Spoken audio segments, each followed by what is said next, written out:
Magandang umaga, malamig na umaga at maulang umaga sa inyong lahat mga boss. Ayan po ang panahon ngayon, maulan. Ayan. Sobrang maulan tapos napakalamig. Grabe.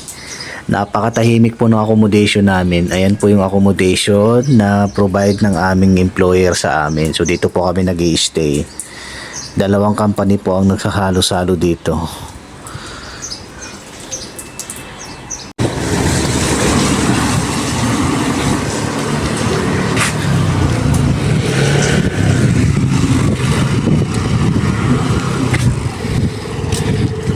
Punta muna kami ng supermarket. Mamimili ng konting mabibili. Malapit lang po yung supermarket dito, nandiyan lang banda sa may unahan. May konting kapihan.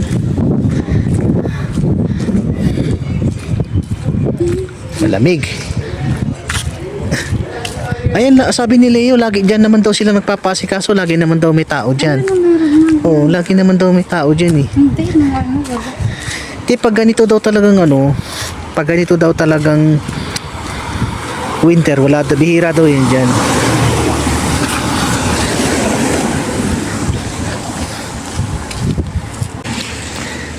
Ayan, dito lang po yung supermarket banda. Lumiko na po kami ng kalsada. May mga bakante pa dito, ang ganda ng halaman.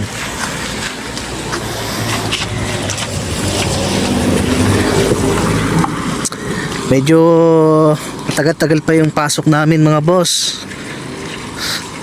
Sa April 7 pa ako mag-i-start. Pero bukas open na daw yung hotel. Hindi ko lang sure kung bubukas na lahat.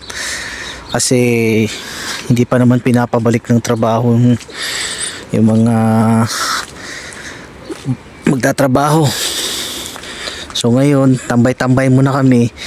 Tapos grocery muna ng konti. Yan, napakatahimik po dito sa lugar na to. Kaya yan na po yung groceryhan. Punta na po kami dyan. Napakatahimik. Parang probinsya lang.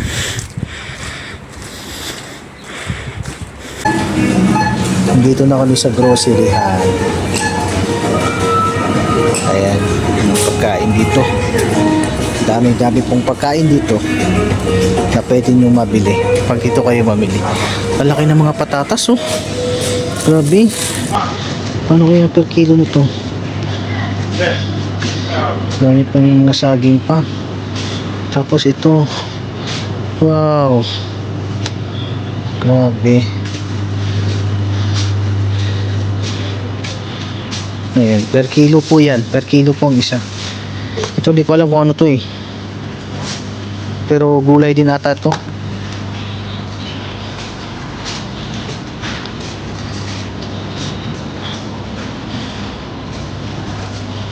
Ayan.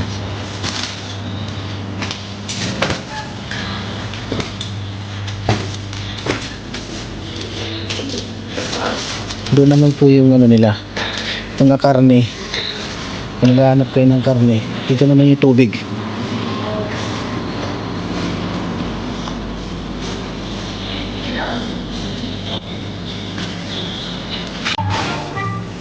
Bumili kami ng 1 kilong pakpak guys. Kasi nasa almost 3, ano lang siya, 3 euro. Ayan. Tipid-tipid po muna. Wala nang budget. Maraming mabibili dito, baka, karne ng baboy, tsaka manok ng native, meron din dito. Yan, marami-rami na po yan. Siguro mga nasa 8 peraso. 10. 10 daw.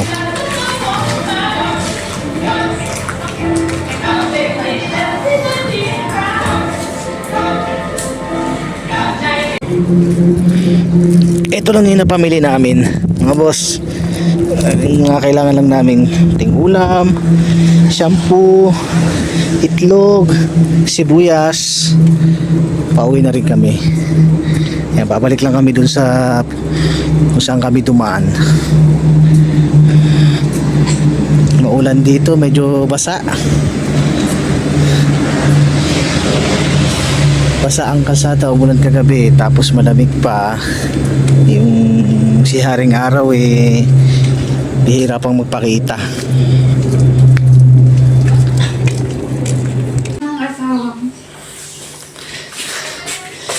Magluto ako mga boss. Yan.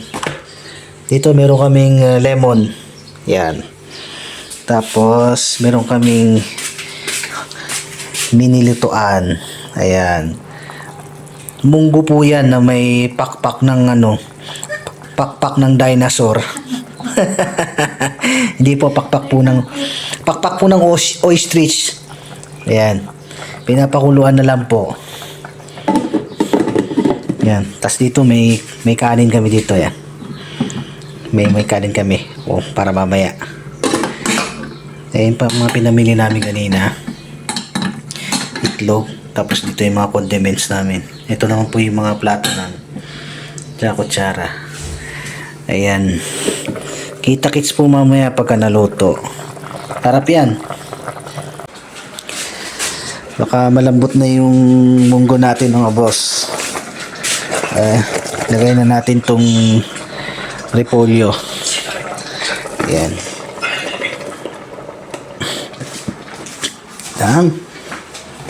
Halu-haluin natin ng konti. Ayan. Haluin natin ng konti.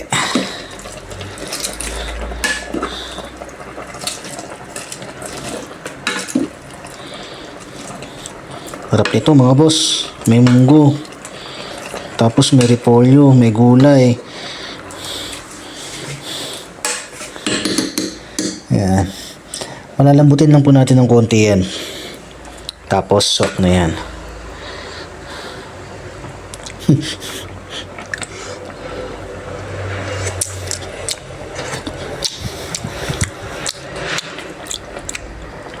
Tubig. Tignan natin yung tubig.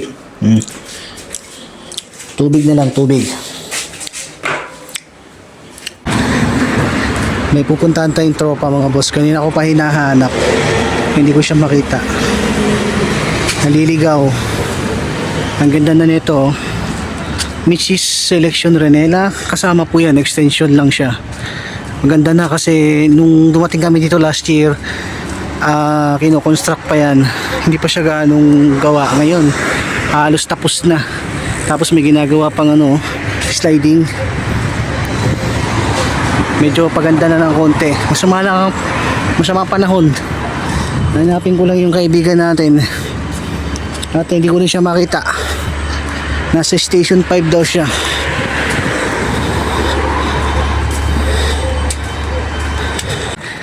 Ayan, nakausap ko na yung tropa mga boss. Na-explain ko na sa kanya lahat. Pauwi na ako. Medyo umambon. Salamat sa nagsundo. At yung ulap medyo hindi maganda. Brown. Parang pag ang dating niya yan. Medyo, di ko alam kung may bagyo. Wala. So, hanggang dito na lang muna yung ganap namin ngayon mga boss. Maraming salamat po sa panonood. Hanggang sa muli.